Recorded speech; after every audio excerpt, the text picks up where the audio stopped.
The speculum is a device that opens up a body cavity. I'm often asked, what's that metal thing that those guys stick in the horse's mouth and jack the mouth open? I call it a mouth jack. It basically does the job by spreading the incisor teeth far apart and allowing access to the oral cavity. There are other types of speculums used in surgery and in vaginal speculums in women, anything that opens up a body cavity. So that's what they do. But there's no rule or no law that says that it's supposed to be made out of metal. It can be a wedge speculum that gets stuck in the side of the teeth. Sometimes made out of rubber, sometimes made out of a coil of metal. You have to be careful of those because those can break the teeth. I like to use a rubber one when I need to get in there to do something more like an extraction or removal of a hook. But otherwise, I use my hand, my good old, there it is, my hand. I just use my hand in there to keep the mouth open.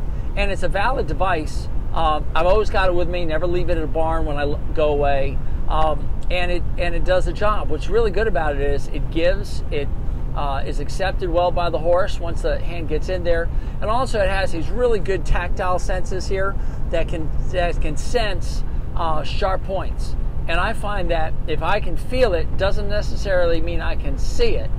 And if I can feel it, I know the horse can feel it. So I really like using my hand as a speculum.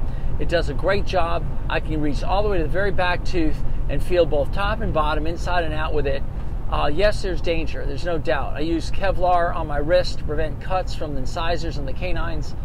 But the, I don't know, I've just been doing it for so long, since 1983, that it's just become second nature to me. So anyway, take a look at my video to see how it's, or the fact that I can do it. I'm not going to teach you how to do it because you can get hurt, seriously.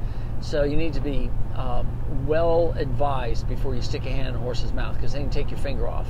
All right, that's a mouth speculum, and that's how I do it.